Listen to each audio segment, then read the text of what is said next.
На полнок истекува рокот за собирање потписи за претседателските кандидати, но партиите за нив веќе одамна војуваат воглавно низ негативна кампања.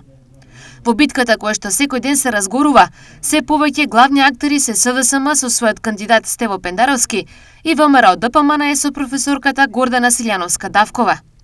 Освен нив, во трката на 24 април се и Бујер Османи од ДУИ, Арбен Таравари од опозицијскиот блок Вреди, Максим Димитриевски од ЗНАМ, Билјана Ванковска како кандидат на Левица и председателот на ГРОМ Стефчо Јакимовски. Возможно е до полнок и на нив да им се приклучи некој од преостанатите 8 кандидати, иако шансите не им се големи. Без да губат време, знаејќи го исходот од првиот круг, односно дека на 8 мај, како и пред 5 години, повторно ќе се соочат Пендаровски и Давкова, СДСМ и ВМРО ДПМН не пропуштаат ден, а да не испратат по некој куршум за против кандидатите.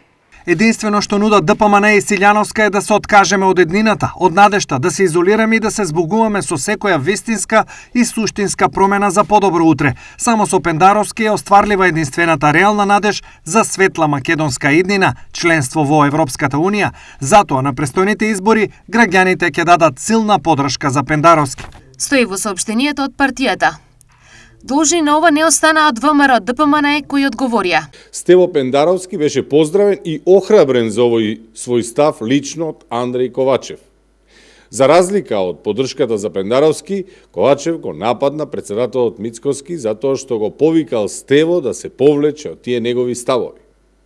И наместо да се срами од поддршката на Андреј Ковачев, Стево Пендаровски лично се пофали дека имал директна поддршка од Андреј Ковачев, како што тој самиот вели евродепутатот од ГЕРБ.